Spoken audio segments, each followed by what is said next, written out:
And this is Surplus Funds 101. In today's video, I'm going to talk to you guys about something nobody wants to think about or talk about. It's cancellations. And it's something that you guys can't get around. If you've been doing this business for a long time or been in any sort of high volume sales, you would probably be the first person to raise your hand and say, oh yeah, cancellations are a part of the business.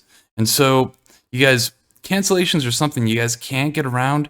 And it's not always a bad thing. If the law of large numbers could be a judge, what they would probably say is, hey, you guys, if you ever are thinking about selling a bunch of people in a short amount of time, there also has to be the probability of some of those people, canceling or not really converting into a physical payday. So I'm going to go over all those things with you today. But before I do, I just want to say thank you to all the people that like the video, subscribe to the channel, or just been a long-term supporter. Really appreciate it.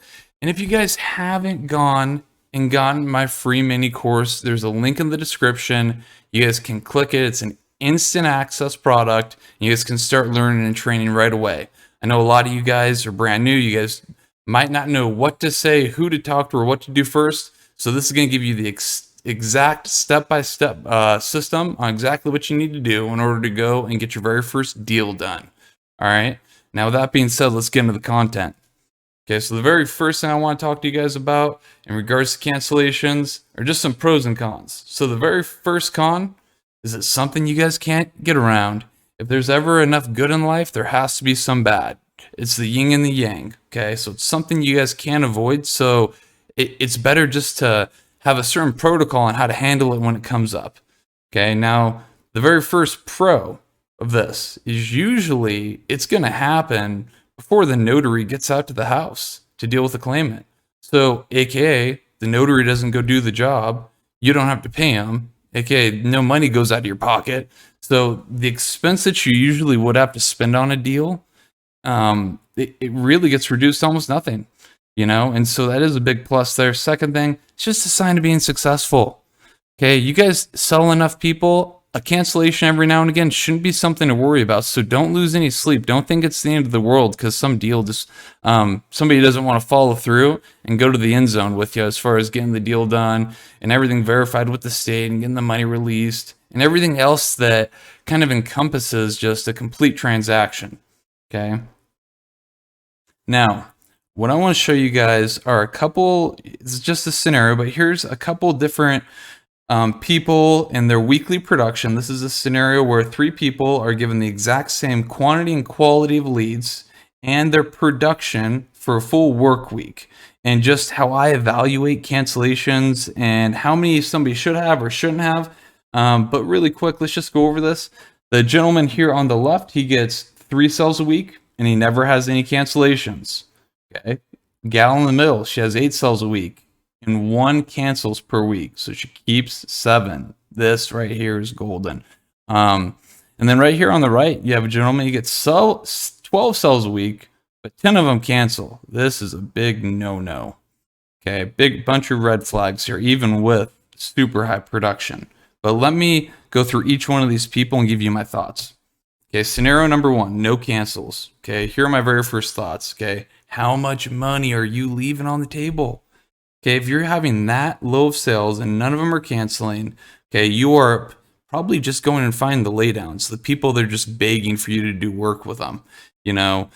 With a little bit more training, an individual like him could have the production like the gal that I'm on the next slide here that we're going to see here in a minute. But you know what? Like a guy like him is leaving a lot of food on the table and probably isn't communicating with enough urgency or, hey, let's get it done now kind of mentality. And that would really fix that thing. Scenario number 2. Okay, 1 cancellation a week, 9 sales, 1 cancel. Okay, it's a pretty good ratio right there. Very first thought is she has the highest overall sales average. Okay, so she can successfully close most transactions or people that she speaks with. That's really good. Somebody like this just needs a little bit of tweaking. Okay, now my evaluation is there probably isn't any immediate changes that I would suggest. But just maybe some advanced sales strategies like appointment stacking, things like that, that would really improve her micro KPIs. Because you can look at KPIs from a 10,000 foot level, or you could really, really start honing in on every little KPI, every little action. And so with a girl like her, it's probably just a little tweak, and the little tweaks in life give you the biggest results. Okay, now this isn't scenario number 1, this is scenario number 3, a little typo here. But no, I'm sorry, this is the one I was looking for. Scenario number 3, a negative sales ratio versus kept sales. Okay, the very first thought is, dude, how can this person afford to keep working before their fixed living expenses outweigh their average commission amount? Okay, like it gets to a point where you're spending money on deals. And again, a scenario like this, it should never, ever, ever, ever get to this range from a management standpoint, even from a sales standpoint too. I would never let one of my employees get to this range right here, because if they're skilled enough to put up that kind of production, but yet that many deals are canceling, there is some shady stuff going on. This person probably isn't being transparent with a customer, isn't disclosing to them the entire process or anything like that. And something is happening after the sale to increase the LMR, the last minute resistance, before the notary gets out there. Okay, so this person, they probably are really, really quick and fast when it comes to closing, and they aren't too effective when it comes to being very thorough at explaining to the customer about what they're getting themselves into, what all the terms of the agreement are, and so on and so forth. This right here, guys, this probably isn't something you'll ever have to really deal with. If it does, you guys got some big problems. But with somebody like this has been one of the most interesting people I've ever been able to observe throughout my sales career, because you would assume that a customer, they want to do business with somebody they like, know, and trust, right? So if you have a high level of overall weekly transactions, but also a high level of cancellations, that would kind of conflict with that. But regardless, you guys, this is scenario number 3. You probably won't ever have to deal with this. If you do, you might need to pump the brakes for a minute and just get back to the basics. It's probably not really practicing the basics or being thorough with customers and honest. It's just really strange when you see stuff like that. But this isn't uncommon. People will get into these little ruts where their production will look like this. And so this is something to watch out for. Okay, now another thing, you guys, you want to run your business off of historical KPIs and metrics and let that make the decision for you. Okay, if you have one bad week as far as sales go and there's a couple cancellations in there, you might not need to change anything.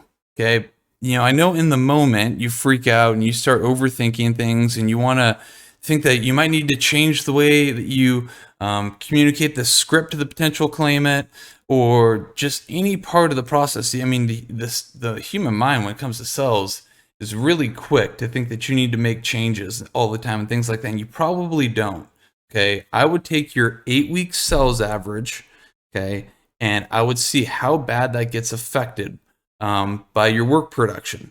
And if it really isn't affected too much, I wouldn't change it that much. So if you just have one bad week, don't think too much of it. But if you have 3 or 4 bad weeks, you probably need to be able to pinpoint one particular thing you're doing throughout the whole entire process, and that's probably your pain point. That's probably what's causing it. But don't freak out when you have a bad week. Don't try to make a bunch of adjustments and try to change the script and the way that you have been doing things to get deals closed and under contract. Okay, just focus on your 8-week sales average and your KPIs, and don't stress out about it. Okay, now you guys remember, you are usually the common denominator of all your problems. Take responsibility over it. Okay, when sales are down, you train. Okay, when the calls need to get made, make them. And when people are mean to you, move on. But you're responsible of everything. So you guys, that's all I got for you. Take care. Bye-bye.